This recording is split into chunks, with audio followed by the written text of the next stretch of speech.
नमस्कार दोस्तों। आज के क्लास में बहुत गंभीर विषय है, इस पर हम लोग बातें करेंगे। ये विषय है मंत्री परिषद और मंत्रिमंडल में अंतर।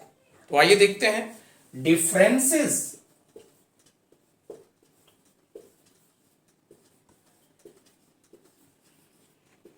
Differences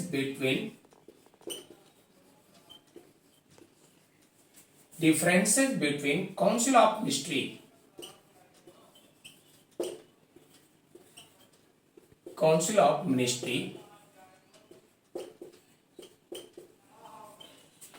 and cabinet.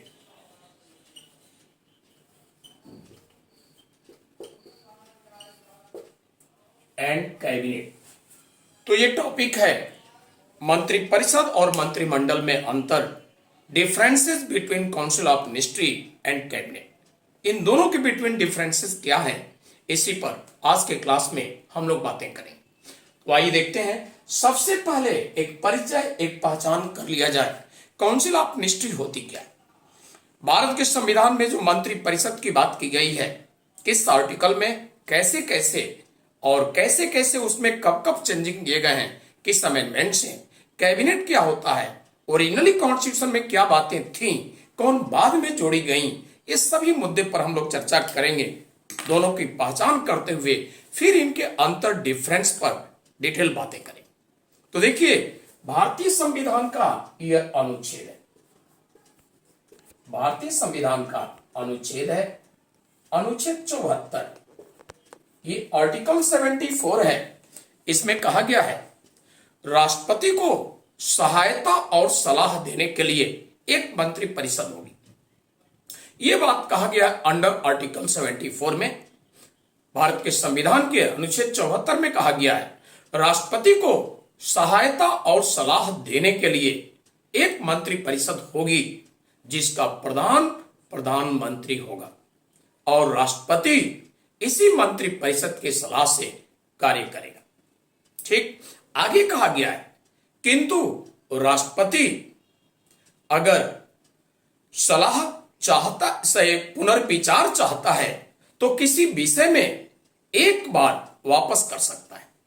अगर दोबारा मंत्री परिषद फिर से वापस करती है पुनर्विचार के पश्चात, तो राष्ट्रपति मंत्री परिषद के सलाह के अनुसार ही कार्य करेगा। यानी इसका मतलब हुआ कि किसी भी मामले में, किसी विधेयक, किसी प्रस्ताव, किसी मुद्दे पर राष्ट्रपति को एक बार वापस करना, एक बार सेंड कर सकता है, वापस कर सकता है विचार करने के लिए।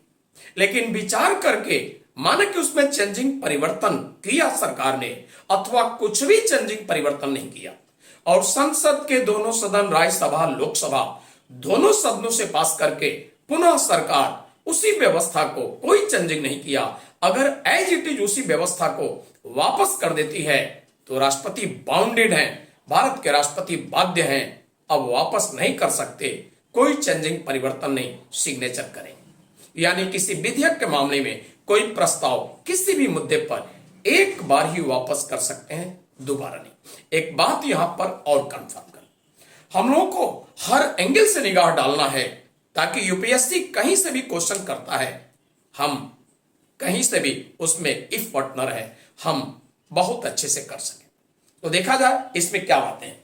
देखिए, अंडर आर्टिकल 74 जो ये बात मैंने कहा है, कहा गया है कि राष्ट्रपति को सहायता और सलाह देने के लिए एक मंत्री परिषद होगी, जिसका प्रधानमंत्री होगा, और राष्ट्रपति इसी मंत्री परिषद के सलाह पर कार्य करेगा शब्द जो दिया गया बाध्यकारी।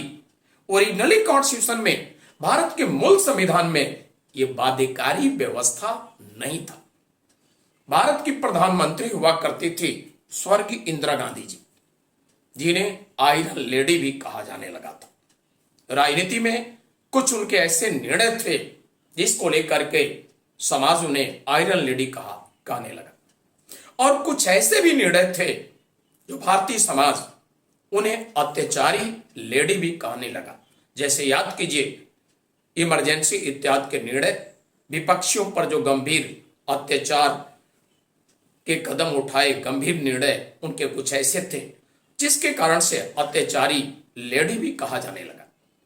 वही इंदिरा गांधी जी अपने शासनकाल में 1975 में इंटरनल डिस्टरबेंस के आधार पर, आंतरिक अशांति के आधार पर इमरजेंसी लगाई। ठीक, और इमरजेंसी जो लगाई 1975 में, नेक्स्ट ईयर यानी आगामी वर्ष 1976 में एक अमेंडमेंट उन्होंने किया। कौन सा अमेंडमेंट? उन्होंने अमेंडमेंट किया 42nd अमेंडमेंट एक्ट। तो यह अमेंडमेंट इंदिरा जी की सरकार ने किया, 42nd अमेंडमेंट एक्ट।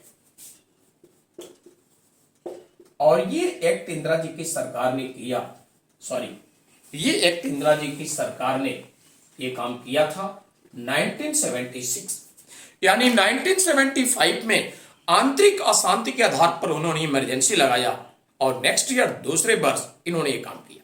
उद्देश्य क्या था कि जो भी उनकी सरकार कोई लॉ, विधि, कानून बनाना चाहती है, कोई प्रस्ताव, कोई विधेयक राष्ट्रपति के पास भेजें तो राष्ट्रपति किसी भी तरह से पुनः विचार के लिए, किसी भी तरह से असहमति, कोई पावर न हो, बस करेगा शब्द बाउंडेड बाध्यकारी इन्होंने किया। तो अगर ये पूछा गया, माना कि यूपीएससी ने आपसे क्वेश्चन किया कि अंडर आर्टिकल 74 जो स्टार्टिंग में ही करेगा शब्द एडिट किया गया, जोड़ा गया, किसके शासनकाल में 4 प्रधानमंत्रियों का नाम देगा? आपका जवाब होगा प्रधानमंत्री इंदिरा गांधी जी। किस अमेंडमेंट से एडिट किया गया अंडर आर्टिकल 74 ये व्यवस्था किया गया? आपका जवाब by this amendment. In which year, किस वर्ष से किया गया? आपका जवाब 1976। लेकिन एक और बात, 1977 में जो इलेक्शन हुआ, आप सभी जानते होंगे, इलेक्शन हिस्ट्री, कहानी पढ़े होंगे। एक ऐसा भी हमारे देश में लोकसभा का इलेक्शन हुआ जिसमें उत्तर प्रदेश रायबरेली से प्रत्याशी हुआ करती थी इंदिरा गांधी जी।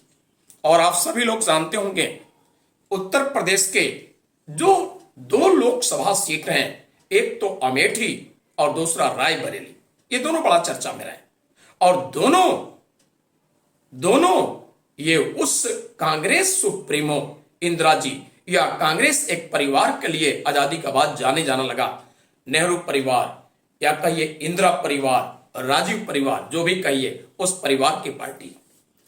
इस गांधी परिवार के लिए ये दोनों सीट एक तरह से कब्जा हुआ करता था, उत्तर प्रदेश का अमेठी और उत्तर प्रदेश का रायबरेली। एक सीट तो इनके कब्जे से बाहर हो गया, आप सभी जानते होंगे। आज पिछले चुनाव में, 2019 के चुनाव में वो सीट छीन गया और बीजेपी के हाथ चला गया। और इस प्रकार से रायबरेली से, मैं बताना चाहूंगा, जो अभी भी कांग्रेस के अंडर में है, रायबरेली से इस समय लोकसभा की सदस्य हैं, लोकसभा सदस्य के रूप में प्रतिनिधि हैं ये राहुल गांधी जी की माताजी सोनिया गांधी जी। और वहां से उस समय 1977 के इलेक्शन में प्रत्याशी हुआ करती थी, कांग्रेस की प्रत्याशी थी कौन? इंदिरा गांधी जी। और इनके विपक्ष में जनता पार्टी के नेता हुआ करते थे राजनारायण जी। राजनारायण जी पेशे से एक जाने माने अधिवक्ता, एक जाने माने एडवोकेट थे। जनता, प्रधानमंत्री इंदिरा जी के राजनीतिक व्यवहार, जो शासन के रूप में व्यवहार जनता के साथ किया इमरजेंसी ला करके, उससे जनता बड़ी पीड़ित थी, बड़ी दुखी थी। और जनता, निर्वाचन जो होता है लोकतंत्र के लिए कहा जाता है, ये प्राणवायु के जैसे होता है। जनता के लिए एक बहुत बड़ी शक्ति होती है, बहुत बड़ी ताकत होती है। और जनता अपनी नाराजगी का इजहार इलेक्शन में मतदान से ही करता है। जनता ने क्या किया? अपनी नाराजगी दिखाया और आयरन लेडी कही जाने वाली कांग्रेस की नेत्री इंदिरा गांधी जी को जनता ने, उत्तर प्रदेश रायबरेली की जनता सिर्फ हराया नहीं, सिर्फ पराजित नहीं किया, जमानत राशि जब्त कर दिया। सोच लीजिए, एक इतना बड़ा परिवर्तन देखने को मिला।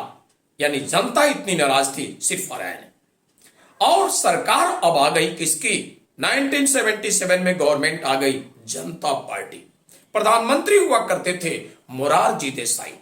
एक बात और जानिए, भारत के आज तक जितने भी प्रधानमंत्री हुए हैं, जो प्रधानमंत्री पद पर नियुक्त किए गए, उसमें पूछा जाता है आपसे प्रश्न कि सबसे युवा प्रधानमंत्री प्रधानमंत्री पद पर राष्ट्रपति के द्वारा जो भी प्रधानमंत्री आज तक भारत में नियुक्त किए गए हैं उसमें सबसे युवा प्रधानमंत्री कौन था? तो आपका जवाब होगा राजीव गांधी जी।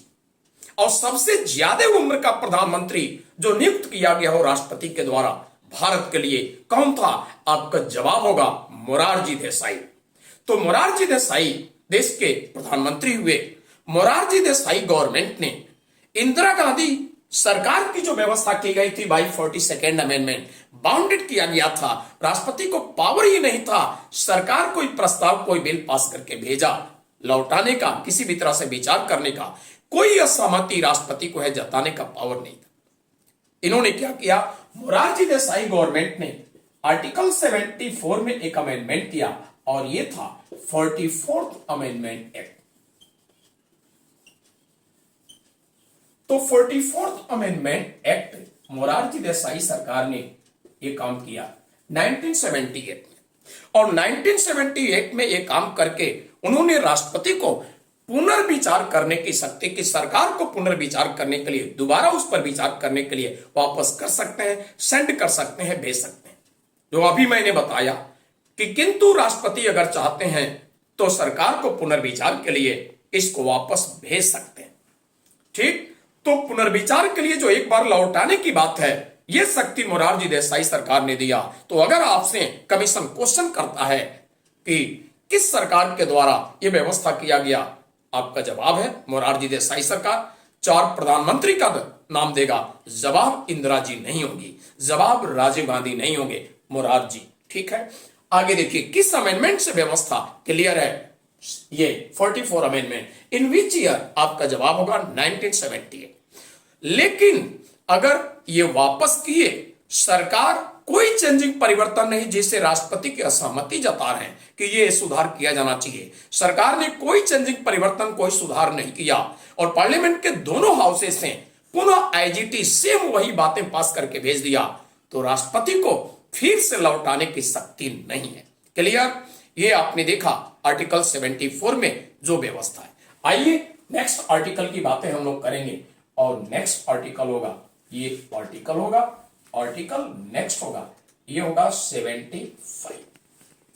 75 अनुच्छेद 75 में दिया गया है मंत्रियों से संबंधित अन्य उपबंध। ठीक है, तो यहां हम लोग बातें करेंगे मंत्री परिषद से संबंधित अन्य उपबंध। तो यहां हम लोग बातें करेंगे मंत्री परिषद या मंत्रियों से संबंधित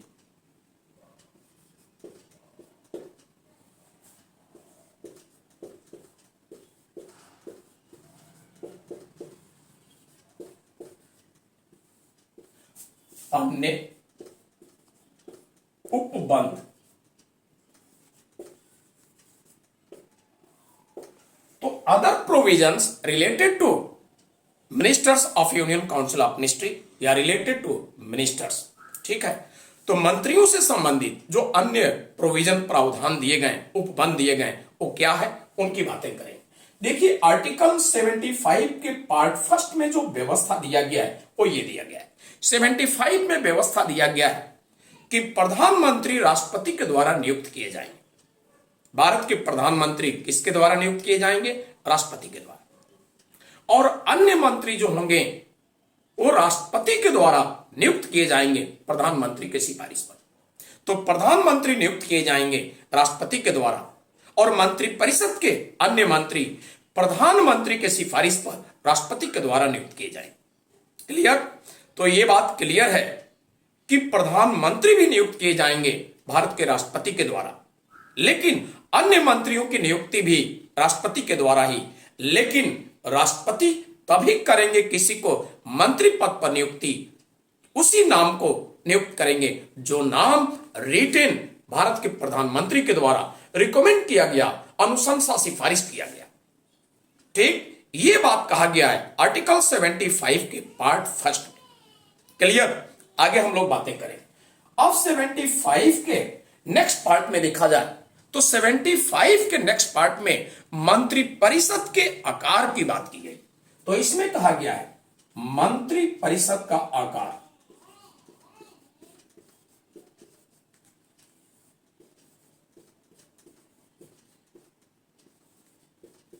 तो इसमें तो नियुक्ति की बात की गई है, अपॉइंटमेंट की, और अपॉइंटमेंट की व्यवस्था आपने देखा, प्रधानमंत्री prime minister appointed by president and other all ministers of Union Council of Ministry appointed by President on the recommendation of Prime Minister। प्रधानमंत्री राष्ट्रपति के द्वारा नियुक्त होंगे और अन्य संघीय मंत्री परिषद के अन्य सभी मंत्री प्रधानमंत्री के ही सिफारिश पर राष्ट्रपति के द्वारा नियुक्त होंगे। ये बातें दी गई है अनुच्छेद 75 के पार्ट फर्स्ट में। अनुच्छेद 75 के पार्ट सेकंड में दिया गया है shape of council of ministry, मंत्री परिषद का आकार। एक बात यहां पर क्लियर हम लोग कर लें, मूलतः जो संविधान था ओरिजिनल कॉन्स्टिट्यूशन, उसमें काउंसिल ऑफ मिनिस्ट्री का शेप फिक्स नहीं था, मंत्री परिषद का आकार सुनिश्चित नहीं था। अर्थात मेरे कहने का मतलब है मंत्रियों की संख्या कितनी होगी ये अनुच्छेद 75 के भाग 2 में फिक्स नहीं था, डिसाइड नहीं था। लेकिन आपके देश में धीरे धीरे स्थिति ऐसी बनी, जो भारत में सरकार हुआ करती थी अटल बिहारी वाजपेयी जी की। अटल बिहारी वाजपेयी सरकार ने विचार किया कि भारत में राज्य हो या केंद्र, मंत्रियों की संख्या बेतहाशा बढ़ती जा रही, और हालात ऐसे क्यों बदले? हालात इसलिए बदले, जैसे आपके देश में 2014 में नरेंद्र मोदी सरकार आई, एक पार्टी बीजेपी जबरदस्त मेजॉरिटी में आई। लंबे समय के बाद एक पार्टी को देश की जनता ने पूर्ण बहुमत दिया। इसके पीछे झांकिए लौटकर तो लंबे समय तक देश की जनता ने एक पार्टी को बहुमत नहीं दिया, कोई भी एक पार्टी ने। गठबंधन पर सरकारें रही, और गठबंधन शासन में जो प्रधानमंत्री होता है बड़ी वीक पोजीशन में होता है, बड़ी कमजोर स्थिति में। क्यों? मान लीजिए कोई पॉलिटिकल पार्टी है, सपोर्ट समर्थन दे रहा है सरकार को, और उस पार्टी के पास कितने सीट है? माना कि 10 सीट, 10 लोकसभा सदस्य उस पार्टी के साथ है। लेकिन सपोज कर लीजिए उस पार्टी के 2 मंत्री हैं। उसने एक दिन शाम को माना कि प्रधानमंत्री को फोन करके बोला, माननीय प्रधानमंत्री जी, आपको प्रधानमंत्री के कुर्सी पर बैठाने में हमारी पार्टी का बहुत बड़ा योगदान है। सोचिए 10 सांसद का सपोर्ट समर्थन है, लेकिन मुझे बड़ा तकलीफ है, 2 ही मंत्री हैं। ये तो कोई बात नहीं हुई, आप इस पर विचार करें, नहीं तो और काट दिया फोन। माना कि ये काम उस पार्टी का अध्यक्ष जो है शाम को 7 बजे प्रधानमंत्री को फोन करके किया।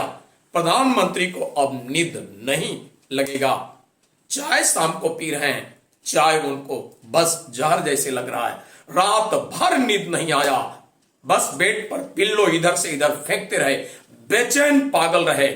सुबह उठते ही 7 बजे फोन लगा रहे हैं उस पार्टी के नेता को और बोल रहे हैं, अरे नेताजी, अध्यक्ष जी, आप चिंता न कीजिए, आपके पार्टी से 2 मंत्री हैं ना, हम क्या कर रहे हैं, 3 और मंत्री बना दे रहे हैं। उसको खुश करने के लिए 10 सांसदों वाले पार्टी को अब 5 मंत्री हो गए। माने कि किसी पॉलिटिकल पार्टी का कोई अध्यक्ष है और उसके पास सरकार को चलाने में 8 सदस्यों का कंट्रीब्यूशन योगदान है। एक ही मंत्री है, उसने भी फोन किया, दोपहर में ही फोन किया, जैसे खबर मिला, प्रधानमंत्री ये तो कोई बात नहीं है, उनके 8 हैं, उनके 10 हैं, तो मेरे भी तो 8 हैं। दबाव डाला और आश्वासन दिए, आपके लिए भी करते हैं, 4 उनका भी बना दिया। इस तरह से गठबंधन सरकार में, अलायंस जो गवर्नमेंट होती है, उसमें मंत्रियों की संख्या बेतहाशा बढ़ती जाती है। अटल बिहारी वाजपेयी सरकार ने विचार किया कि एक मंत्री का एनुअल एक्सपेंडिचर, वार्षिक खर्च लगभग करोड़ के आसपास होता है, और इसी तरह से बेतहाशा मंत्रियों की संख्या बढ़ती गई तो भारत एक विकासशील देश है, एक डेवलपिंग कंट्री है, इस पर और खर्च का बोझ बढ़ेगा और भारत आगे नहीं बढ़ पाएगा। जो गरीबी रेखा से नीचे पब्लिक है और दबती जाएगी। भारत में जो गरीबी के उन्मूलन, एबोलिशन ऑफ, जो गरीबी को अंत करने, एबोलिशन करने की बात हम लोग जो सोचते हैं, आवाज देते हैं नारा, ये तो विफल होगा, असफल होगा। और इसी सोच के साथ कि अननेसेसरी खर्च को कम किया जाए, सरकार पर मंत्रियों की संख्या लिमिटेड कर दिया जाए। उत्तर प्रदेश में भी ऐसा देखने को मिला। भारत का सबसे बड़ा राज्य, सबसे महत्वपूर्ण राज्य राजनीति के हिसाब से कहा भी जाता है कि केंद्र की सत्ता का मार्ग उत्तर प्रदेश से होकर आता है, या दिल्ली की एक तरह से सत्ता का मार्ग उत्तर प्रदेश से होकर, ये कहा भी जाता है। उसका कारण यही है, सबसे ज्यादा लोकसभा सीट वाला राज्य है। उत्तर प्रदेश में 98 मिनिस्टर भी देखने को मिले। गठबंधन की कहानी का ही रिजल्ट था। सोचिए, जबकि उत्तर प्रदेश के हालात क्या रहे हैं। बीमारू स्टेट कुछ साल पहले तक इकोनॉमिस्ट हमारे देश के कहा करते थे। थोड़ा सा सुधार इस समय हुआ है। तो इस तरह से अटल सरकार ने क्या किया, जो मंत्रिपरिषद के आकार की बात मैंने किया है, ये चेंज करने के लिए आर्टिकल 75 के सेकेंड पार्ट में इन्होंने क्या किया, एक अमेंडमेंट किया। और इन्होंने अमेंडमेंट किया था ये 91वां संशोधन अधिनियम।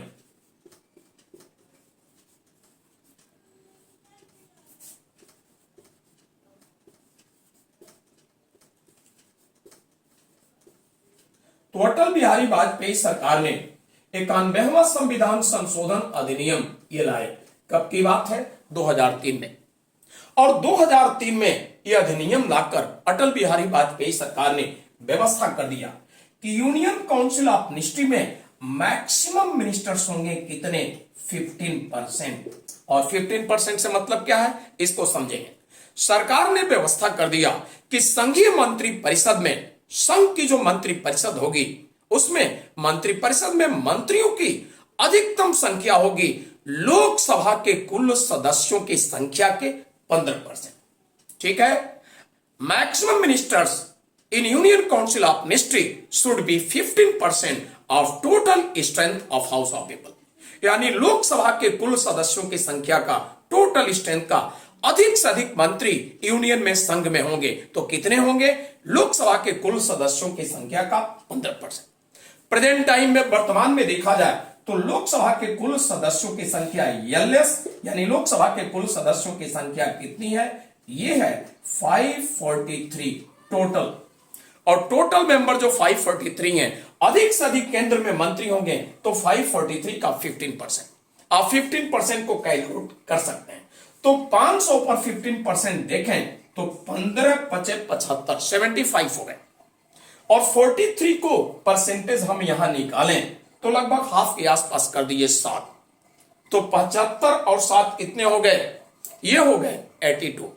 तो अधिक से अधिक मिनिस्टर्स होंगे इस कानून के अनुसार तो कितने होंगे, ये होंगे 82।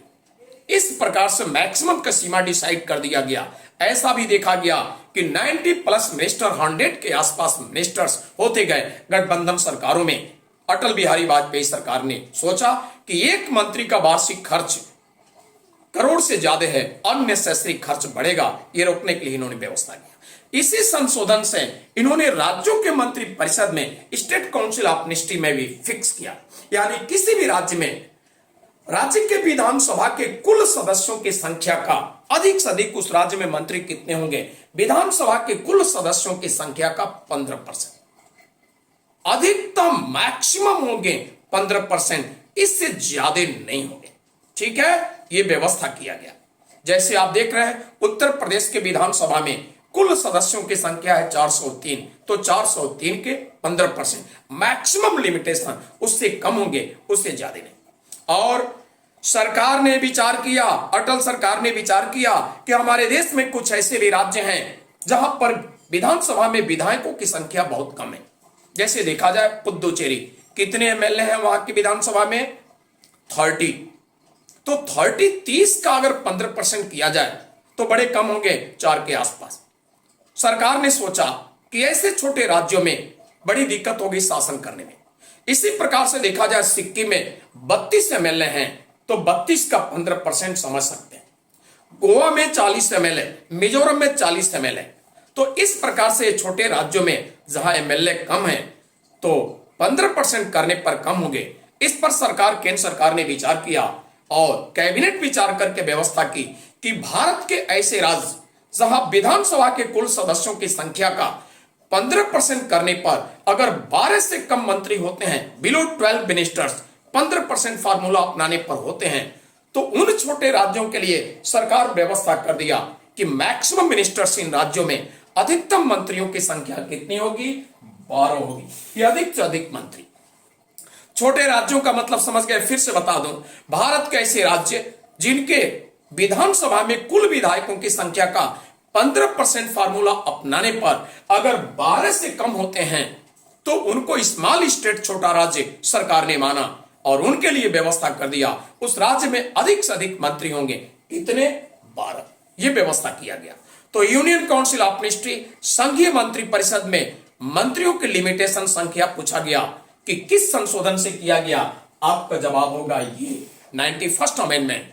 किसके शासनकाल में? जवाब होगा प्रधानमंत्री अटल बिहारी वाजपेयी।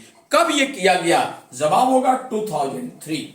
ठीक है। उसके पहले मंत्री परिषद में मंत्रियों की संख्या फिक्स नहीं था, निश्चित नहीं था और इस तरह से बेतहाशा संख्या बढ़ती जा रही थी। चला जाए आगे बातें करते हैं। 75 के नेक्स्ट पार्ट में हम लोग देखें तो यहां पर कुछ बात कहा गया। आइए आगे चलते हैं। तो इस प्रकार से 75 के थर्ड पार्ट में देखा जाए तो थर्ड पार्ट में कॉन्स्टिट्यूशन में व्यवस्था किया गया है कि संसद के किसी सदन का किसी भी राजनीतिक दल का कोई सदस्य है और दल बदल के कारण, ये दल बदल इंग्लिश में इसको क्या कहते हैं? इंग्लिश में इसको कहते हैं डिफेक्शन। तो दल बदल, डिफेक्शन के कारण किसी सदस्य की सदस्यता के लिए अयोग्य हो जाता है। यानी दल बदल, डिफेक्शन के कारण किसी भी सदन में किसी राजनीतिक दल की सदस्य जो है उसको अयोग्य घोषित कर दिया जाता है। तो ऐसे परिस्थिति में वो सिर्फ सदस्य के रूप में अयोग्य नहीं हुआ, मंत्री पद के लिए भी अयोग्य हो गया। अब वो मंत्री पद पर नहीं रह सकता। अगर वह सदस्य मंत्री है और सदस्यता उसकी दल बदल के कारण अयोग्य घोषित कर दिया सदन का सभापति, तो ऐसे परिस्थिति में अब उनका मंत्री पद भी चला जाएगा, क्योंकि मंत्री होने के लिए सदन का सदस्य चाहिए। तो सिर्फ सदस्यता के लिए अयोग्य नहीं हुआ, मंत्री पद भी चला जाएगा। यह कहा गया है 75 के पार्ट थर्ड में। आइए पार्ट 4 की बात करते हैं। 75 के पार्ट 4 में कहा गया है, यह कहा गया है कि मंत्री जो होंगे वो राष्ट्रपति के प्रसाद पर्यंत पद धारण करें। मंत्री राष्ट्रपति के प्रसाद पर्यंत, राष्ट्रपति के प्रसाद पर्यंत पद धारण करें।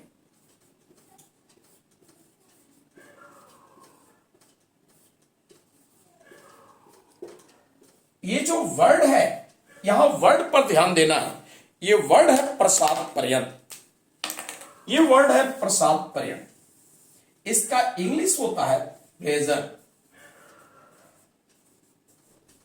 तो सबसे पहले हम लोग यहां बातें कर लें, what do mean by pleasure of president. राष्ट्रपति के प्रसाद पर्यंत से मतलब क्या है? कोई भी मंत्री है वो हटाया किसके, नियुक्त किसके द्वारा किया जाता है? मैंने अभी चर्चा किया, किसके द्वारा? राष्ट्रपति के द्वारा। कोई भी मंत्री है राष्ट्रपति के द्वारा नियुक्त होता है, प्रधानमंत्री के सिफारिश पर। हटाया किसके द्वारा जाता है? प्रधानमंत्री के सिफारिश पर, राष्ट्रपति द्वारा। कोई भी मंत्री है और प्रधानमंत्री उसके कार्य गतिविधियों से, उसके आचरण व्यवहार से सहमत नहीं है, दोनों में मतभेद, प्रधानमंत्री जो सरकार के हेड है असहमति चल रहा है, उसके कार्य करने के तरीके से संतुष्ट नहीं है। ऐसे परिस्थिति में प्रधानमंत्री क्या करेंगे? उस मंत्री से सीधे त्यागपत्र डिमांड करेंगे, मांग लेंगे।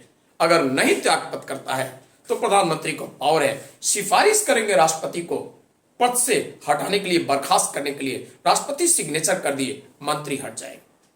तो प्रसाद पर्यंत ऐसे पद को कहेंगे कि जो पदाधिकारी राष्ट्रपति के द्वारा नियुक्त किया जाता हो, कार्यपालिका यानी प्रधानमंत्री जो कार्यपालिका के हेड हैं, इनके सिफारिश पर नियुक्त किया गया और इन्हीं के सिफारिश पर हटाने की व्यवस्था है।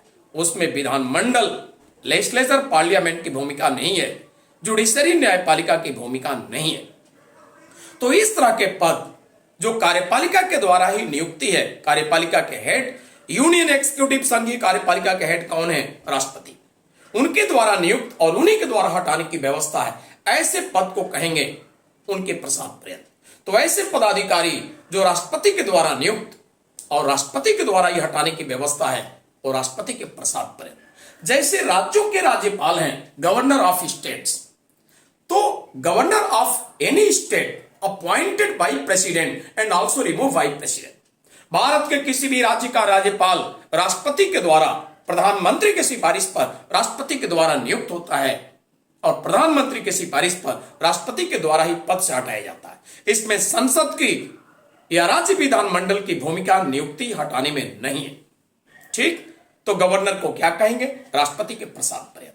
तो प्रसाद पर्यंत का मतलब समझ गए। इस तरह के पदाधिकारी जो राष्ट्रपति के द्वारा नियुक्त, कार्यपालिका के द्वारा नियुक्ति की व्यवस्था है और उन्हीं के द्वारा हटाने की व्यवस्था, उनको कहेंगे प्रसाद पर्यंत। अब इससे भिन्न कुछ बातें दिखाकर मैं क्लियर कर दूंगा एग्जाम्पल। जैसे chief justice of supreme court है, सर्वोच्च न्यायालय का मुख्य न्यायाधीश या सर्वोच्च न्यायालय का अन्य न्यायाधीश है, या किसी भी हाई कोर्ट का चीफ जस्टिस है या अदर जज अन्य न्यायाधीश है, इनको हटाना है, या चीफ इलेक्शन कमिश्नर मुख्य निर्वाचन आयुक्त या कंट्रोलर एंड ऑडिटर जनरल नियंत्रक एवं महालेखा परीक्षक, इन पदाधिकारियों को हटाना है, तो प्रधानमंत्री को संविधान पावर नहीं दिया है कि सुप्रीम कोर्ट के कोई जज को हटाना है तो प्रधानमंत्री राष्ट्रपति को सिफारिश करें और राष्ट्रपति के सिग्नेचर कर देने से जज हट जाएगा। बिल्कुल नहीं। वहां हटाने की रियली पावर, वास्तव में शक्ति संसद को है। संसद के दोनों सदनों में प्रस्ताव आएगा, चर्चा होगा और विशेष बहुमत से संसद के दोनों सदनों में सेपरेट अलग अलग पारित होगा। यह विशेष बहुमत दोनों सदनों से अलग अलग पारित होगा, फिर राष्ट्रपति के पास भेजा जाएगा। फॉर्मल है राष्ट्रपति का सिग्नेचर।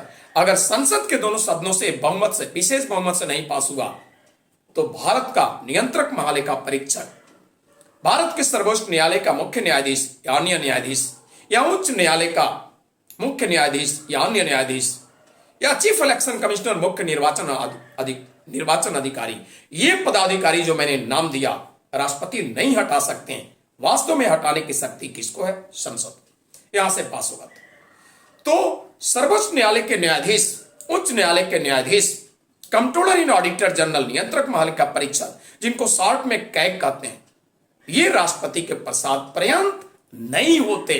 क्लियर? तो प्रसाद पर्यंत का मतलब समझ गए। यूपीएससी आप लोगों से क्वेश्चन किया है, इनमें से कौन सा पदाधिकारी है जो राष्ट्रपति के प्रसाद पर्यंत नहीं होता? अब क्लियर है।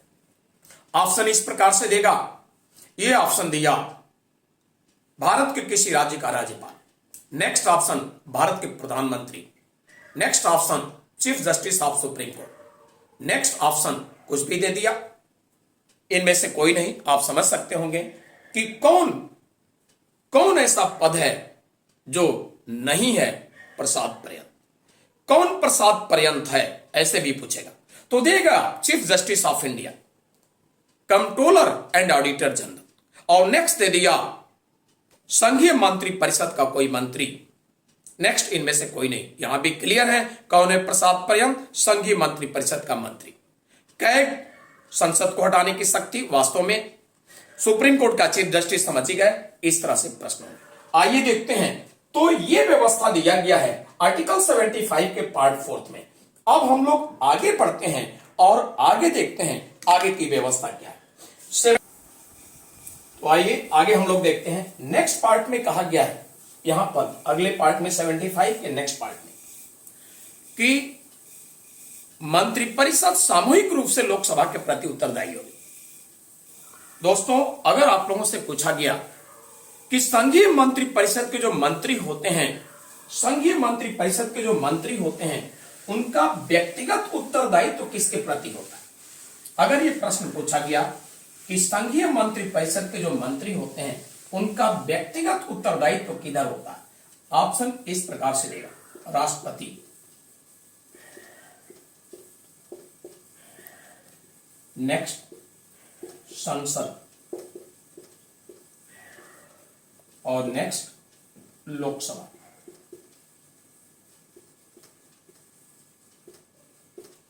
नेक्स्ट प्रधानमंत्री।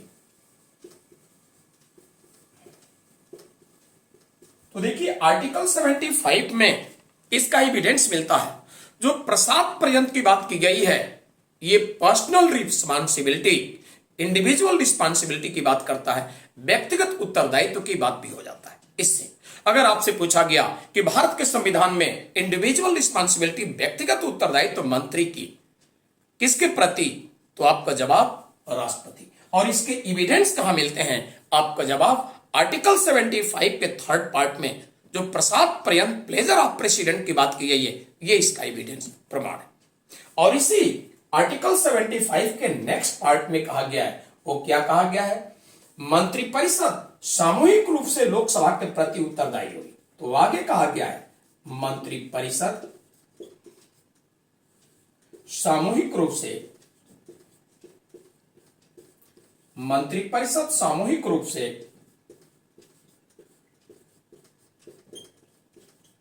लोकसभा के प्रति उत्तरदायी होगी, लोकसभा के प्रति उत्तरदायी होगी।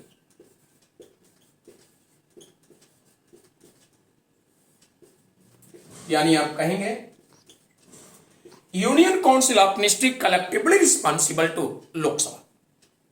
ठीक, संघीय मंत्रिपरिषद सामूहिक रूप से किसके प्रति उत्तरदायी होगी, लोकसभा के प्रति।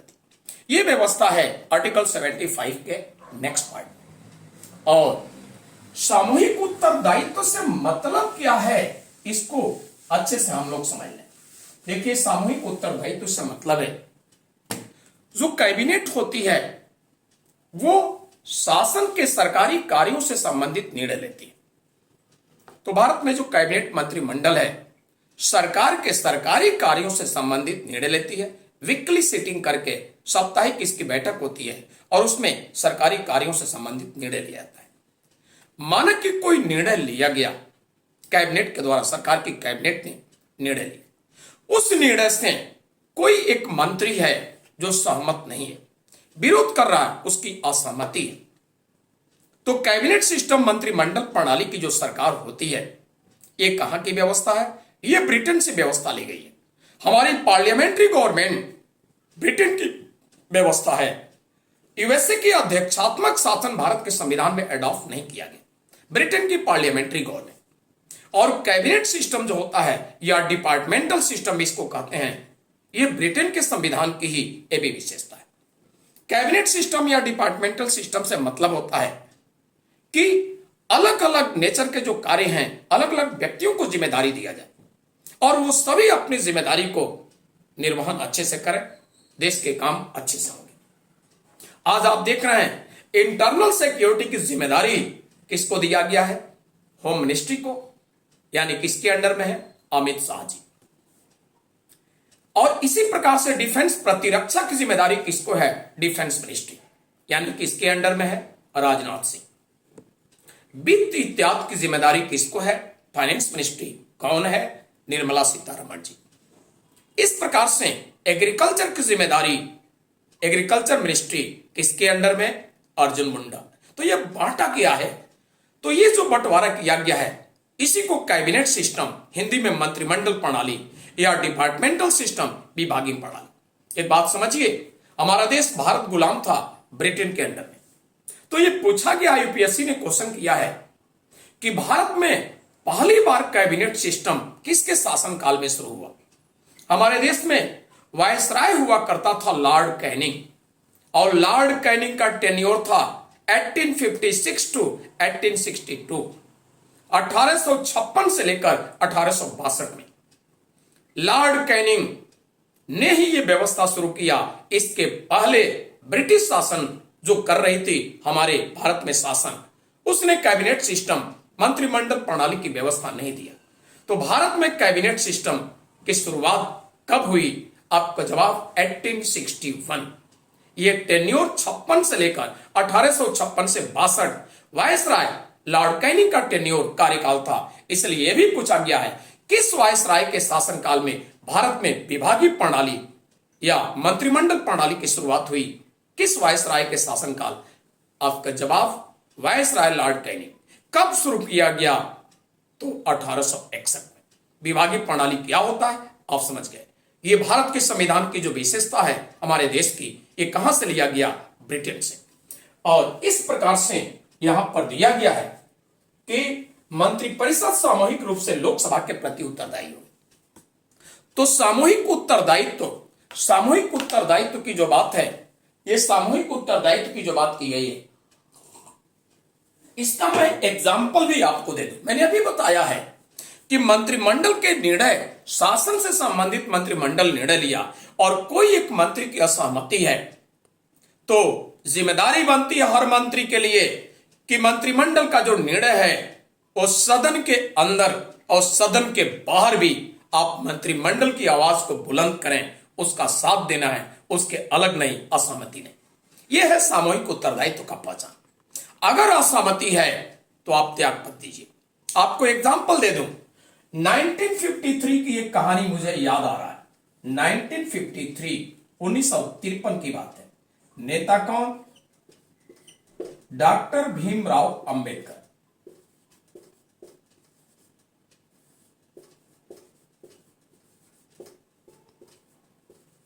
किस मुद्दे पर इन्होंने त्याग पत्र दिया? डॉक्टर भीमराव अंबेडकर ने त्याग पत्र दे दिया कैबिनेट से। किस मुद्दे पर? यह मुद्दा था हिंदू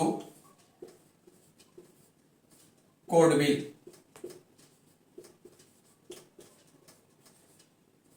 तो हिंदू कोड बिल मुद्दे पर उस समय के जाने माने नेता डॉक्टर भीमराव अंबेडकर साहब ने विरोध किया, असहमति जताई, और बस सामूहिक उत्तरदायित्व की हमारे संविधान में अंडर आर्टिकल 75 जो व्यवस्था है वो यही है कि मंत्रिमंडल की जो व्यवस्था है, जो निर्णय लिया शासन के लिए, सदन के अंदर और सदन के बाहर भी ताल में ताल मिलाना है। अगर नहीं मिलाते हैं तो त्याग दीजिए। बस इन्होंने विरोध किया और इसी विरोध के साथ डॉक्टर भीमराव अंबेडकर ने हिंदू कोड बिल मुद्दे का विरोध करते हुए त्याग दे दिया। और भी एग्जाम्पल आपको बता दूं, और एग्जाम्पल इसी तरह से आपको मैं दे दूं, और एग्जाम्पल 1956 की कहानी है। 1956 में सीडी देशमुख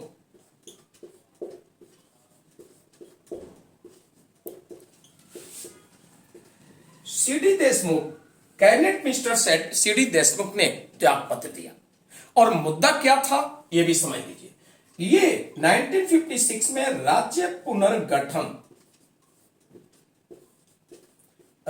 पुनर्गठन की जो पॉलिसी थी, जो नीति थी उस समय सरकार की, इन्होंने कैबिनेट के इस निर्णय का विरोध किया, इस पॉलिसी का, इस नीति का। और विरोध करते हुए इन्होंने काउंसिल ऑफ मिनिस्ट्री कैबिनेट से रिजाइन कर दिया। इन्होंने इस पॉलिसी को लेकर त्याग पत्र इन्होंने भी दे दिया। ठीक है, ये भी एग्जाम्पल। एक और एग्जाम्पल आप लोगों को मैं बता दूं। एक और एग्जाम्पल इस प्रकार से 1986 की घटना है, 1986 की घटना। और 1986 में क्या हुआ इसको समझ लीजिए। 1986 की बात किया जाए 1986 में, तो आरिफ मोहम्मद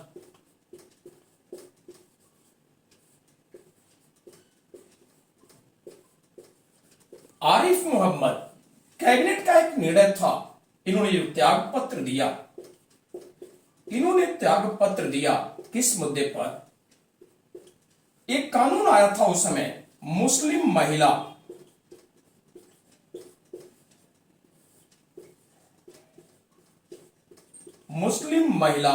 अधिनियम 1986 की बात है। मुस्लिम महिला अधिनियम जो सरकार लाई, उसमें तलाक से बचाव के अधिकार की बात की थी। और मुस्लिम महिलाएं जो तलाक की शिकार हुआ करती थी, 1986 की घटना है। सरकार मुस्लिम महिला अधिनियम जो लाई, इस अधिनियम में तलाक से बचाव के अधिकार की बात किया। इसको लेकर के आरिफ मोहम्मद जो मंत्री हुआ करते थे, इन्होंने विरोध किया और विरोध जताते हुए इन्होंने क्या किया? त्याग पत्र दे दिया। ये सामूहिक उत्तरदायित्व, कलेक्टिव रिस्पॉन्सिबिलिटी के लिए ये सभी एग्जाम्पल हैं। यानी सदन के अंदर और सदन के बाहर भी शासन के लिए, सरकारी कार्यों से संबंधित देश के लिए मंत्रिमंडल जो निर्णय लेता है उसमें समर्थन करना है। हाँ में हाँ, सामूहिक रूप से समर्थन देना है, अंदर और बाहर। यह होता है सामूहिक उत्तरदायित्व। अगर असहमति है तो जैसे 3 एग्जाम्पल दिए, आपको त्याग देना। यह है सामूहिक उत्तरदायित्व के एग्जाम्पल। और इंडिविजुअल रिस्पॉन्सिबिलिटी, व्यक्तिगत उत्तरदायित्व, उसके भी सबूत मिलते हैं। इसी के साथ आगे देखा जाए तो इसी आर्टिकल 75 में व्यवस्था दिया गया है। नेक्स्ट पार्ट में आर्टिकल 75 के नेक्स्ट पार्ट में कहा गया है कि माना कि प्रधानमंत्री किसी ऐसे व्यक्ति को, राष्ट्रपति को सिफारिश किया नियुक्ति के लिए जो पार्लियामेंट के किसी हाउस का मेंबर नहीं, ठीक, तो वो मंत्री को ही नियुक्त कर दिया गया, प्रधानमंत्री ने सिफारिश किया, राष्ट्रपति नियुक्त कर दी, लेकिन पार्लियामेंट के दो सदन, राज्यसभा लोकसभा, दोनों में से किसी की सदस्य नहीं है और 6 महीने तक लगातार सदस्यता नहीं प्राप्त किया। सदस्य से मतलब मेरा यह नहीं है, संविधान में जो बातें लिखी गई है अंडर आर्टिकल 75, इसका मतलब यह नहीं कि वो निर्वाचित हो लोकसभा या राज्यसभा, सदस्य हो निर्वाचित या मनोनीत किसी भी तरह से, वो लोकसभा का मेंबर हो या राज्यसभा किसी भी सदन का सदस्य हो निर्वाचित या मनोनीत, जैसे भी मंत्री पद पर रहेगा।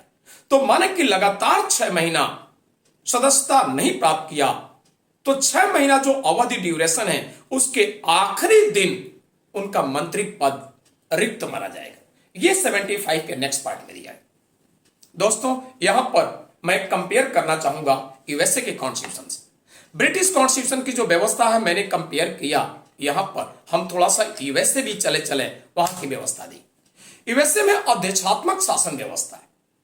जो बाइडेन वहां के राष्ट्रपति आज के डेट में, माना कि इलेक्शन हुआ और सपोज कर लीजिए, कल्पना कर लीजिए जो बाइडेन आज राष्ट्रपति पद पर नियुक्त हुए। जो बाइडेन यूएसए के किसी नागरिक को उन्होंने समझा कि बहुत योग्य व्यक्ति है, उन्होंने समझा कि उनके काउंसिल ऑफ मिनिस्ट्री मंत्रिपरिषद सरकार में बड़ा योग्य मंत्री के रूप में काम करेगा, जबकि हाउस ऑफ रिप्रेजेंटेटिव, संसद को यूएसए में कांग्रेस कहा जाता है और भारत में जो लोकसभा है इसी के समानांतर यूएसए में जो सदन है उसको कहते हैं प्रतिनिधि सभा, रिप्रेजेंटेटिव हाउस, और राज्यसभा के सिमिलर वहां पर जो सदन है उसको कहते हैं सीनेट। तो माना कि राष्ट्रपति यूएसए के किसी ऐसे व्यक्ति को जो सीनेट का मेंबर नहीं है, न हाउस ऑफ रिप्रेजेंटेटिव का मेंबर है, बट वहां के राष्ट्रपति जो बाइडेन की निगाह में बहुत योग्य व्यक्ति है, उनके पार्टी के लिए, उनके लिए, राष्ट्रपति के लिए वफादार है, उन्होंने नियुक्त कर दिया, जबकि किसी हाउस का मेंबर नहीं है। यूएसए में राष्ट्रपति का कार्यकाल होता है 4 वर्ष। वहां के कांग्रेस, वहां के संसद के किसी सदन का मेंबर नहीं है, लेकिन जो बाइडेन के साथ पूरे 4 वर्ष कार्यकाल पूरा करेगा।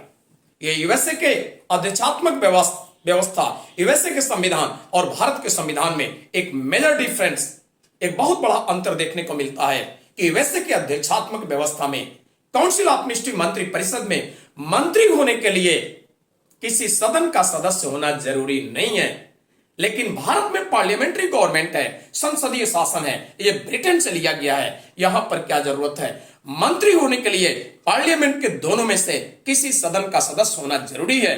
अगर सदस्यता नहीं है तो मैक्सिमम 6 महीने रहेंगे मंत्री पद पर। 6 महीने के आखिरी दिन तक सदस्यता नहीं प्राप्त हुआ तो 6 महीने के आखिरी दिन आपका मंत्री पद रिक्त होगा, वैकेंट होगा, मंत्री पद बने। इसका मतलब यह हुआ कि मंत्री होने के लिए पार्लियामेंट के किसी हाउस का मेंबर होना जरूरी है। इसका और क्लियर मंत्र हम सर्च करें, ढूंढें तो यह होगा कि संसद के सदस्य ही मंत्री परिषद में जाते हैं। संसद के सदस्य नहीं है तो मंत्री परिषद के सदस्य मंत्री पद पर नहीं रहेंगे। इसका और क्लियर मीनिंग देखें तो यह हुआ कि पार्लियामेंट यानी सेंट्रल लेजिस्लेचर, संसद के सदस्य, पार्लियामेंट, लेजिस्लेचर, विधानमंडल और काउंसिल ऑफ मिनिस्ट्री दोनों में क्लोज रिलेशन है, क्योंकि संसद के ही सदस्य मंत्री परिषद में जाते हैं। तो भारत की संसदीय व्यवस्था में कहेंगे कि विधानमंडल, संघीय विधानमंडल या संसद कह सकते हैं, और मंत्री परिषद यानी कार्यपालिका, ठीक, दोनों में क्लोज रिलेशन है, घनिष्ठ संबंध है, क्योंकि संसद के सदस्य ही जाते हैं मंत्री परिषद में। लेकिन यूएसए के अध्यक्षात्मक शासन व्यवस्था में देखा जाए तो मंत्री परिषद यानी कार्यपालिका और विधायिका यानी वहां की संसद, कांग्रेस, दोनों एक दूसरे से सेपरेट है, पृथक है। यानी मंत्री होने के लिए वहां के कांग्रेस, वहां के पार्लियामेंट का मेंबर होना जरूरी नहीं है। एक मेजर डिफरेंस आपको देखने को मिलता है। एक बात आप सोच रहे होंगे कि मैंने ब्रिटेन से कंपेयर किया और कहा कि सारी वही व्यवस्थाएं मैच कर रहा है, तो ये मत समझिए सारी व्यवस्थाएं मैच कर रही, अंतर वहां से भी दिखता है। ब्रिटेन में जो एक्सिक्यूटिव हेड, कार्यपालिका हेड है, सैद्धांतिक, वो है राजा या रानी, किंग होगा या क्वीन। भारत में कौन है? राष्ट्रपति। तो राजा या रानी जो ब्रिटेन में होते हैं वो इलेक्टेड, निर्वाचित नहीं होते हैं। कैसे होते हैं? हेरिडिटरी, आनुवंशिक। हमारा एक्सिक्यूटिव हेड, कार्यपालिका हेड जो राष्ट्रपति होता है वो आनुवंशिक नहीं होता है, निर्वाचित होता है। अगर आनुवंशिक हेरिडिटरी होता तो आज भी हमारे देश का राष्ट्रपति डॉक्टर राजेंद्र प्रसाद जी के खानदान का ही चला रहा होता, लेकिन ऐसा नहीं। यही कारण है कि आज द्रौपदी मुर्मू, जो समाज हमारे भारतीय समाज में दलित कहा जाता है, दलित हो या कोई किसी भी समाज का पर्सन, व्यक्ति, स्त्री या पुरुष हो, चुनाव लड़ा, जीत गया, देश का राष्ट्रपति होगा, ये तभी संभव हो पाता है हमारे देश में क्योंकि निर्वाचन की व्यवस्था है, आनुवंशिकता, हेरिडिटरी नहीं। एक बड़ा डिफरेंस। आगे देखिए, तो दोस्तों आगे व्यवस्था दिया गया है वो इस प्रकार से। सामूहिक उत्तरदायित्व भी आपने देखा और आपने ये भी देखा कि मंत्री होने के लिए संसद के किस सदन का सदस्य होना जरूरी है। अगर सदस्य नहीं है तो अधिकतम 6 महीने ही पद पर रहेंगे। आगे चलिए, 6 महीना समय पूरा होते हैं आपका मंत्री पद रिक्त होगा। आगे कहा गया है कि राष्ट्रपति मंत्रियों को पद और गोपनीयता की शपथ दिलाएंगे। तो आर्टिकल 75 के नेक्स्ट पार्ट में दिया गया है जो भी मंत्री नियुक्त होंगे राष्ट्रपति के द्वारा वो पद और गोपनीयता की शपथ भी राष्ट्रपति के द्वारा। और इसके बाद आगे क्या व्यवस्था है उसको भी देखते हैं। आगे कहा गया है कि मंत्री जो होंगे उनके वेतन भत्ते निर्धारित होंगे किसके द्वारा? संसद के द्वारा। तो इनके वेतन, मंत्रियों के वेतन और भत्ते ये निर्धारित किसके द्वारा होंगे? ये संसद के द्वारा निर्धारित हो। ठीक, तो आपसे पूछा जाता है कि संघीय मंत्री परिषद के मंत्रियों के वेतन भत्ते डिसाइड, निर्धारित होते हैं। ऑप्शन देगा प्रधानमंत्री के द्वारा, राष्ट्रपति के द्वारा, ठीक है, संसद के द्वारा, सर्वोच्च न्यायालय के द्वारा। जवाब होगा संसद। राष्ट्रपति को पावर नहीं, एक्सिक्यूटिव को नहीं, लेजिस्लेचर विधानमंडल, संसद को पावर है। तो ये देखा आपने आर्टिकल 75 हम लोगों ने कंप्लीट किया। अब हम लोग नेक्स्ट आर्टिकल की बातें करेंगे, अगले अनुच्छेद की बातें करेंगे। आर्टिकल 76 में व्यवस्था है अटॉर्नी जनरल, आप लोग सभी जानते हो। तो यूनियन एक्सिक्यूटिव संघीय कार्यपालिका का वो भी हिस्सा पार्ट माना जाता है। संघ की कार्यपालिका महान्यायवादी, अटॉर्नी जनरल ऑफ इंडिया भारत के महान्यायवादी।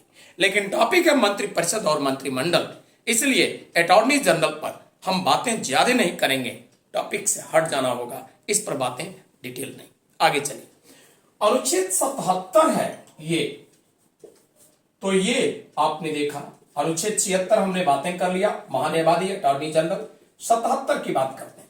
77 में व्यवस्था किया गया है कि संघ की सरकार या संघीय मंत्रिपरिषद जो भी कार्यकारी कार्यों को करता है, जो भी कार्यकारी कलाप होते हैं वो राष्ट्रपति के नाम से करता है। तो संघ की सरकार जो भी एक्सिक्यूटिव एक्शन लेता है, जो भी कार्यकारी काम करते हैं, जो भी संघीय मंत्रिपरिषद, संघ की सरकार, वो किसके नाम से? राष्ट्रपति के नाम से। या ये कहेंगे कि राष्ट्रपति के ऑन बिहाफ, राष्ट्रपति की तरफ से संघ की सरकार, संघीय मंत्रिपरिषद जो भी कार्य करती है, केंद्र की सरकार वो राष्ट्रपति की तरफ से करती है, on behalf of president of India वो काम करती है। ये व्यवस्था दिया गया है आर्टिकल 77। आगे हम लोग बात देखते हैं। आगे आर्टिकल है, ये है 78। इसमें कहा गया है प्रधानमंत्री के कर्तव्य, प्रधानमंत्री का कर्तव्य, ड्यूटीज ऑफ प्राइम मिनिस्टर की बात इसमें की गई। प्रधानमंत्री का ड्यूटी क्या है? माना कि शासन से संबंधित जो भी कार्य किए गए, निर्णय लिए गए मंत्रियों के द्वारा, ठीक, या मान लीजिए विधायी प्रस्ताव से संबंधित, तो संघीय मंत्रिपरिषद के मंत्रियों के द्वारा जो निर्णय लिए गए शासन से संबंधित, प्रशासन से संबंधित और विधायी प्रस्तावों से संबंधित, ये सभी सूचनाएं समय समय से राष्ट्रपति मांगेंगे। किससे? प्रधानमंत्री से, और प्रधानमंत्री का कर्तव्य है कि शासन और विधायी प्रस्ताव कार्यों से संबंधित समय समय से ये राष्ट्रपति को सूचना दे। ये इनकी ड्यूटी है, कर्तव्य। तो आपसे पूछा जाता है ड्यूटी ऑफ प्राइम मिनिस्टर, प्रधानमंत्री के कर्तव्य की चर्चा किस अनुच्छेद में है और क्या है इनका कर्तव्य, आपने देखा। ये सभी आर्टिकल यूपीएससी सिविल सर्विस में और उत्तर प्रदेश लोक सेवा आयोग भी मैचिंग करने को भी दिए हैं। तो क्लियर रहिए, देगा आर्टिकल 74 का विषय, 75 का, 76, 77, 78 और मैचिंग करने को देगा। विषय जानते होंगे तो मैचिंग करके एबीसीडी सेट सेलेक्ट कर ले। ये तो रहा मंत्रियों से संबंधित जो अन्य उपबंध की बात किया, आर्टिकल 75 देखा आपने, आर्टिकल 76 भी हो गया, 77 भी, 78 भी। मंत्री परिषद के बारे में आपको जानकारी मिला, लेकिन अब मैं आपको जानकारी देना चाहूंगा मंत्री परिषद के बारे में। हम लोग बातें करें तो व्यवहार में हमारे देश में मंत्रियों के प्रकार कितने हैं, इनकी बातें करें तो व्यवहार में यह होगा मंत्रियों के प्रकार, मंत्रियों के प्रकार, टाइप्स ऑफ मिनिस्टर्स।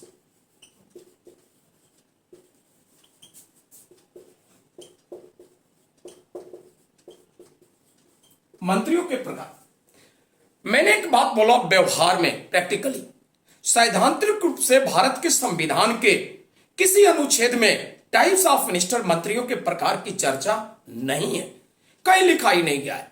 सिर्फ इतना शब्द मिलता है एक मंत्री परिषद होगा, जो आर्टिकल 74 में बोले हैं। लेकिन मंत्री परिषद में कितने प्रकार के मंत्री, ये बात संविधान में कहीं लिखा नहीं गया है, चर्चा में नहीं है। इसलिए मैंने क्लियर किया कि व्यवहार में, प्रैक्टिकली ये सैद्धांतिक संविधान में लिखा नहीं है। प्रकार मंत्रियों के कितने प्रकार, इस पर हम लोग बातें करते हैं। तो नंबर फर्स्ट होंगे, इनको हम लोग कहेंगे क्या, कैबिनेट मंत्री।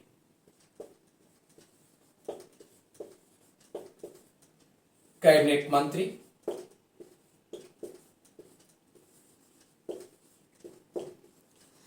कैबिनेट मिनिस्टर,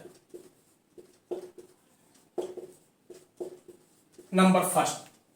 और नंबर सेकंड ये राज्य मंत्री,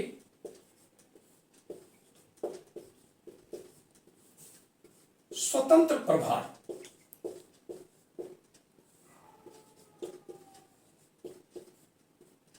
राज्य मंत्री स्वतंत्र प्रभार, इंग्लिश में कहा जाएगा इसको स्टेट मिनिस्टर।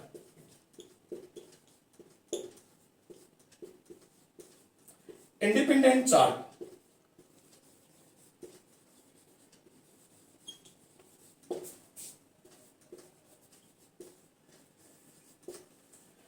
और नेक्स्ट होगा, ये होगा राज्य मंत्री, यानी इंग्लिश में कहेंगे स्टेट मिनिस्टर।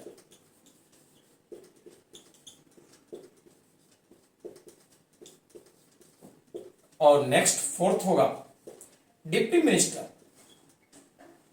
या उप मंत्री,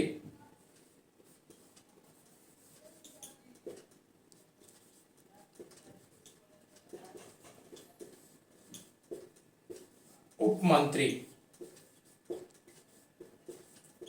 और नेक्स्ट फिफ्थ पार्लियामेंट्री सेक्रेटरी।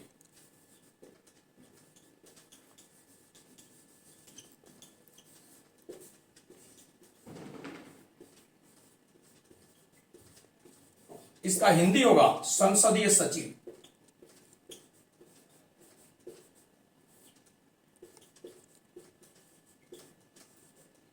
तो इतने प्रकार की, बहुत केयरफुल होकर हमारी बातों को सुनिएगा, ध्यान दीजिए। ये मंत्रियों के प्रकार जो है, भारत में राजीव गांधी जी की सरकार थी, हमारे देश के प्रधानमंत्री थे राजीव गांधी। 1987 की बात है, 1987 तक राजीव गांधी जी के शासन में, सरकार में जो काउंसिल ऑफ मिनिस्ट्री को एक्सटेंड किया गया, बढ़ाया गया, विस्तार किया गया। बस अंतिम बार राजीव गांधी जी के सरकार में ये पांचवें प्रकार के मंत्री, टाइप्स ऑफ मिनिस्टर, जो 5 टाइप मैंने दिया है, पांचवा प्रकार, ये अंतिम बार 1987 में ये राजीव गांधी के सरकार में थे। उसके बाद ये नहीं रहे। तो पांचवा प्रकार जो मैंने दिया है पार्लियामेंट्री सेक्रेटरी, ये 1987 तक ही रहे। राजीव गांधी जी के शासनकाल में, राजीव गांधी सरकार में 1987 में जो उनकी काउंसिल ऑफ मिनिस्ट्री का विस्तार किया गया, मंत्रिपरिषद का विस्तार, तो वो अंतिम बार किए। यानी 87 तक हमारे देश में 5 प्रकार के मंत्री हुआ करते थे। 1987 तक 5 प्रकार के मंत्री, 87 तक ही रहा, उसके बाद ये कहानी खत्म हो गया। 87 के बाद कितने प्रकार? 4 प्रकार। सभी के बारे में सोचिए। राज्यों में भी ये है और केंद्र में भी। तो देखिए केंद्र में क्या है, ये मंत्रिपरिषद के हेड होते हैं पीएम, और राज्यों में कौन होता है? CM, chief minister. Cabinet minister जो होते हैं इनको सीधे वर्क डिस्ट्रीब्यूट करता है कौन? तो आइए आगे देखते हैं। इन मंत्रियों में जो कैबिनेट मिनिस्टर है, सबसे बड़ा मंत्री, उसको कार्य डायरेक्ट कौन बांटेगा? राज्य अगर है तो राज्य में राज्य का मुख्यमंत्री डायरेक्ट। केंद्र की बात है, संघ का मंत्री, संघ का कैबिनेट मिनिस्टर, तो डायरेक्ट प्रधानमंत्री कार्य बांटेगा। तो वर्क डिसाइडेड या वर्क डिस्ट्रीब्यूट बाय पीएम, राज्य में सीएम। तो कैबिनेट मिनिस्टर को सीधे कार्य आवंटित करता है, डिस्ट्रीब्यूट करता है कौन? प्रधानमंत्री। और डायरेक्शन भी सीधे प्रधानमंत्री करेगा। निर्देशन, डायरेक्शन, कंट्रोल, सुपरविजन, पर्यवेक्षण, ये सारा पावर पीएम को है, डायरेक्ट वो करेगा। ठीक है, ये है कैबिनेट मिनिस्टर। जैसे फॉरेन मिनिस्ट्री में कैबिनेट मिनिस्टर कौन है? डॉक्टर एस जयशंकर जी। वित्त मंत्रालय का कैबिनेट मिनिस्टर कौन है? निर्मला सीतारमण जी। और गृह मंत्रालय, होम मिनिस्ट्री का कौन है? अमित शाह। तो जो भी कैबिनेट मिनिस्टर की बात मैंने किया, इनको डायरेक्ट प्रधानमंत्री नरेंद्र मोदी जी कार्य बांटते हैं। डायरेक्शन, निर्देश, सुपरविजन, कंट्रोल, नियंत्रण, सब कुछ वही। अब आगे चलिए। राज्य मंत्री स्वतंत्र प्रभार समझिए। राज्य मंत्री जो स्वतंत्र प्रभार होगा, इनको भी कार्य डायरेक्ट कौन बांटेंगे? सीधे प्रधानमंत्री। वही डायरेक्शन, वही सुपरविजन, वही कंट्रोल कैबिनेट मिनिस्टर के जैसे। बट अंतर क्या है? राज्य मंत्री स्वतंत्र प्रभार जो होता है, इसको जो भी विभाग की जिम्मेदारी मिला है, जो स्वतंत्र होकर काम करता है, ये कैबिनेट का मेंबर नहीं होता, मंत्रिमंडल का सदस्य नहीं होता। साप्ताहिक रूप से जो कैबिनेट की बैठक होती है, वीकली, उसमें राज्य मंत्री स्वतंत्र प्रभार पार्टिसिपेट नहीं करता, भाग नहीं लेता। बट राज्य मंत्री स्वतंत्र प्रभार, स्टेट मिनिस्टर इंडिपेंडेंट चार्ज को जो जिम्मेदारी मिला है, अगर उसके विभाग, उसके जिम्मेदारी से संबंधित मंत्रिमंडल के बैठक में कोई मुद्दा उठा, तो कैबिनेट का अध्यक्ष, प्रधानमंत्री, इनको ससम्मान कैबिनेट के बैठक में आमंत्रित करेगा। और कैबिनेट के बैठक, कैबिनेट के सीटिंग में, मंत्रिमंडल के बैठक में राज्य मंत्री स्वतंत्र प्रभार भी भाग लेगा, क्योंकि आमंत्रण, ऑफर आया है कैबिनेट के हेड प्रधानमंत्री के द्वारा। लेकिन कहा जाएगा कि राज्य मंत्री स्वतंत्र प्रभार मंत्रिमंडल के बैठक में सामान्यतः जनरली भाग नहीं लेता, जनरली पार्टिसिपेट नहीं करता, ओकेजनली लेता, कुछ विशेष अवसर पर, जब इनको जो कार्य मिला है डिपार्टमेंट, उनसे संबंधित मंत्रिमंडल के बैठक में कोई मुद्दा है, तो मंत्रिमंडल का अध्यक्ष, प्रधानमंत्री, इनको आमंत्रित करेगा। यानी इन्हीं कारण से राज्य मंत्री स्वतंत्र प्रभार को कहा गया है कि एक ऐसा मंत्री है जो कैबिनेट स्तर का है, कैबिनेट लेवल का मिनिस्टर है, बट कैबिनेट का मेंबर नहीं है। दोस्तों, एक क्वेश्चन पूछा गया है यूपीपीसीएस में, और यही question UPSC civil service IAS में भी पूछा है। क्या पूछा है? एबीसीडी ऑप्शन दिया था 4 मंत्री, एबीसीडी जो मैंने दिया है 1 2 3 4 एबीसीडी, और दिया था इनमें से कौन सा एक सिंगल मिनिस्टर है जो कैबिनेट लेवल का है बट कैबिनेट का मेंबर नहीं होता? कौन सा मंत्री है इन चारों में जो कैबिनेट स्तर का है लेकिन कैबिनेट का मेंबर नहीं, मंत्रिमंडल स्तर का मंत्री है बट मंत्रिमंडल का सदस्य नहीं होता? इस प्रश्न का जवाब क्या होगा? राज्य मंत्री स्वतंत्र प्रभार। अब आगे चलिए। यह है राज्य मंत्री, स्टेट मिनिस्टर। माना कि फाइनेंस मिनिस्ट्री है, कैबिनेट मिनिस्टर कौन है? निर्मला सीतारमण जी। अब देखिए, बजट विभाग जो है फाइनेंस मिनिस्ट्री में आता है, इसी प्रकार से देखा जाए बैंकिंग डिपार्टमेंट, बैंकिंग विभाग फाइनेंस मिनिस्ट्री में आता है।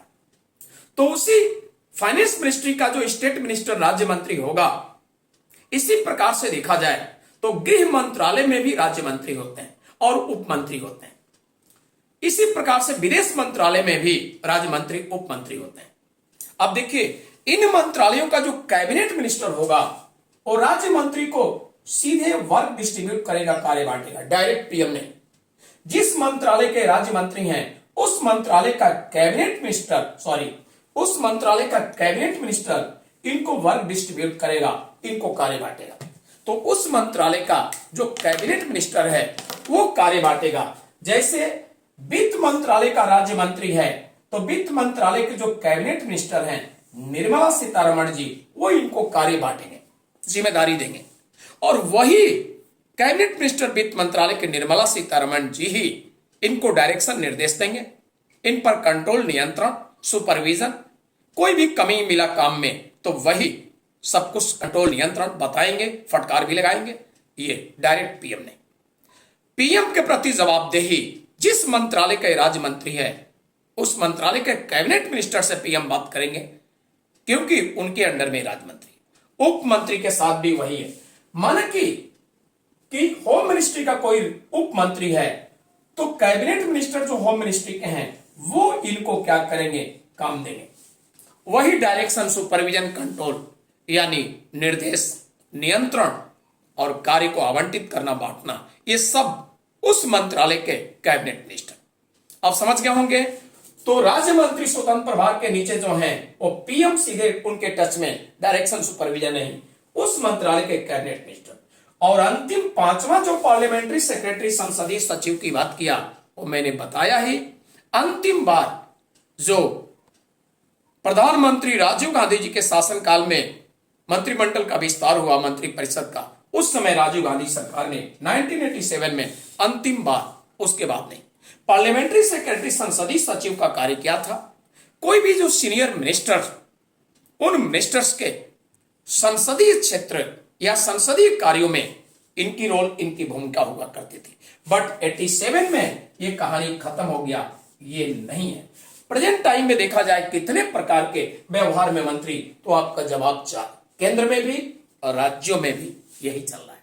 आइए, तो पूरी मंत्रिपरिषद की बातें हम लोगों ने किया। अब हम बातें करेंगे काउंसिल ऑफ मिनिस्ट्री और कैबिनेट में डिफरेंस, इन दोनों में अंतर क्या होता है, अंतर की बातें करें। देखिए, अंतर की बात किया जाए तो इस प्रकार से, बहुत आसानी से समझने के लिए मैं डायग्राम का सहारा ले रहा हूं। ये है एक छोटा सर्किल और इसके ऊपर है एक बड़ा सर्किल। भले ही बिल्कुल गोला ना हो बट गोला सर्किल मानिए। तो इनको कहा जाएगा, इनको छोटे सर्किल को कहा जाएगा, छोटे सर्किल को कहा जाएगा कैबिनेट, इनको कहा जाएगा कैबिनेट। आपको समझाने के लिए मैं सर्किल बनाया हूं, ये होगा मंत्रिमंडल, कैबिनेट। और बड़े सर्किल को कहेंगे काउंसिल ऑफ मिनिस्ट्री, इसको कहा जाएगा काउंसिल ऑफ मिनिस्ट्री, मंत्रिपरिषद। तो इसको कहेंगे काउंसिल ऑफ मिनिस्ट्री, मंत्रिपरिषद। ठीक है। अब देखिए, कैबिनेट जो होता है, ये टॉप जो मिनिस्टर हैं वो आते हैं कैबिनेट के कैटेगरी में। ठीक। तो पहला डिफरेंस ये कहेंगे कि काउंसिल ऑफ मिनिस्ट्री जो होता है ये बहुत बड़ा इसका आकार है। तो नंबर फर्स्ट डिफरेंस आप कहेंगे कि काउंसिल ऑफ मिनिस्ट्री में मंत्रियों की संख्या जो होती है वो लोकसभा के कुल सदस्यों की संख्या का अधिकतम 15%। तो यह भी मैंने बताया था 82 हो सकते हैं, 543 का 15% करेगा। तो जनरली देखा गया है कि 60 से लेकर 75-80 के बीच में ये होते हैं, यानी मंत्रिपरिषद की बहुत बड़ा आकार है। जबकि जो इतने सारे मिनिस्ट्री हैं उसमें top 15 to 20 ministries, 15 to 20 ministries यानी 15 से 20 मंत्रालय जो होते हैं वो कैबिनेट में आते हैं, और उन मंत्रालय के टॉप मिनिस्टर कैबिनेट के कैटेगरी में आते हैं। सभी मंत्रालय के टॉप नहीं, मैंने क्या बताया, 15 से 20, और इन 15 से 20 के बीच सभी मंत्री कैबिनेट के कैटेगरी में नहीं आते टॉप। फॉर एग्जाम्पल, उदाहरण के रूप में देखें तो फॉरेन मिनिस्ट्री के टॉप मिनिस्टर कौन, एस जयशंकर जी, कैबिनेट मिनिस्टर कैटेगरी में। वित्त मंत्रालय के top Nirmala Sitharaman ji, cabinet. Agriculture minister का top Arjun Munda, cabinet. Home ministry का top Amit Shah, cabinet. Defence ministry का टॉप राजनाथ सिंह, कैबिनेट के कैटेगरी में। क्लियर? तो इस प्रकार से 15 से 20 मंत्रालय, यानी कैबिनेट का शेप आकार छोटा है, इसलिए मैंने छोटा सर्किल। इनका आकार बड़ा है, इसमें 60 से लेकर 75-80 तक मंत्री है। नंबर फर्स्ट डिफरेंस, पहला डिफरेंस। दूसरा डिफरेंस आप कहेंगे कि काउंसिल ऑफ मिनिस्ट्री जो होती है, ये काउंसिल ऑफ मिनिस्ट्री यानी मंत्री परिषद, इसको बड़ा सर्किल मैंने बताया। और ये कहेंगे कैबिनेट यानी मंत्रिमंडल, कैबिनेट यानी मंत्रिमंडल। अंतर देखिए, यहां पर अंतर आपको दिख जाएगा। तो डायग्राम से भी काफी अंतर दिख रहा है। तो नंबर फर्स्ट, इनका आकार काउंसिल ऑफ मिनिस्ट्री मंत्री परिषद का बहुत विशाल है। इनका आकार मैंने बताया छोटा है इनके तुलना में, कितने, 15 से 20, और यहां पर लगभग आ जाएगा 60 से लेकर 75-80 तक, बहुत बड़ा है। नंबर नेक्स्ट यहां देखा जाए तो ये जो होता है, ये काउंसिल ऑफ मिनिस्ट्री, ये सेकंड में कहेंगे कि इसमें सभी प्रकार के मंत्री होते हैं। काउंसिल ऑफ मिनिस्ट्री मंत्री परिषद में कैबिनेट से लेकर state minister, independent state minister और डिप्टी मिनिस्टर सब आते हैं। लेकिन कैबिनेट मिनिस्टर में सिर्फ और सिर्फ कौन होते हैं, सिर्फ होते हैं कैबिनेट मंत्री। ठीक है, यानी कैबिनेट मंत्री जो होते हैं ये मंत्री परिषद के ही भाग है, लेकिन कैबिनेट का पार्ट काउंसिल ऑफ मिनिस्ट्री नहीं है। यानी ये छोटा सर्किल इस बड़े सर्किल का भाग है, बट बड़ा सर्किल छोटे सर्किल का भाग नहीं है। तो मंत्रिमंडल जो होता है ये काउंसिल ऑफ मिनिस्ट्री, कैबिनेट ये मंत्री परिषद का हिस्सा है, लेकिन मंत्री परिषद कैबिनेट का हिस्सा नहीं। आगे डिफरेंस देखिए, आगे डिफरेंस ये कहा जाएगा कि कैबिनेट मंत्रिमंडल जो होता है वो सरकारी कार्यों से संबंधित निर्णय लेने के लिए साप्ताहिक बैठक करता है। तो सरकारी कार्यों के लिए एक कलेक्टिव इसकी सीटिंग, सामूहिक बैठक होती है, एक निकाय के रूप में ये काम करता है। लेकिन सरकारी कार्यों के लिए सामूहिक बैठक मंत्री परिषद की नहीं होती है। ये नेक्स्ट डिफरेंस। फोर्थ डिफरेंस हम कहें तो ये कहेंगे कि मंत्री परिषद की वास्तविक शक्तियों का प्रयोग मंत्रिमंडल करता है, और ये कहेंगे कि मंत्री परिषद के पास जो शक्तियां हैं वो सिर्फ पेपर पर, कागज पर वर्णन है, सैद्धांतिक रूप में नहीं करते हैं प्रयोग। इसी प्रकार से अगला डिफरेंस हम देखें तो ये कहेंगे कि राजनीतिक निर्णय जो देश के लिए लेता है शासन कार्यों से संबंधित, वो कैबिनेट लेता है, मंत्रिमंडल लेता है, और मंत्रिमंडल इन निर्णय को निर्देश देता है काउंसिल ऑफ मिनिस्ट्री को, और सभी मंत्रियों पर बाध्यकारी होते हैं। तो मंत्रिमंडल जो निर्णय लिया और सभी संघ के जो मंत्री हैं उन पर बाध्यकारी होंगे, और इस प्रकार से उनके इस निर्देश यानी इनके मंत्री परिषद के कार्य निर्धारित किसके द्वारा किया गया, कैबिनेट के द्वारा। और आगे चलिए, जो भी निर्देश कैबिनेट निर्णय लेके देगा बस उनका देख रेख करेगा कि अच्छे से फॉलो हो रहा है कि नहीं, अनुपालन हो रहा है कि नहीं। तो इस प्रकार से उनको अच्छे से लागू कराना मंत्री परिषद के अन्य मंत्रियों का काम। इस प्रकार से ये दोनों में डिफरेंस है। कभी नहीं कहा जाएगा कि काउंसिल ऑफ मिनिस्ट्री और कैबिनेट दोनों सेम है, बिल्कुल नहीं। दोनों की रोल भूमिका अलग है और दोनों में मेजर डिफरेंस है, एक क्लियर आपने देखा। तो दोस्तों एक बात मैं कहना चाहूंगा, ये वीडियो थोड़ा बड़ा रहा, लेकिन टॉपिक ऐसा रहा, इसको कट करके हाफ, आधा अधूरा 2-3 वीडियो बनाना ठीक नहीं था, इसलिए बड़ा रहा।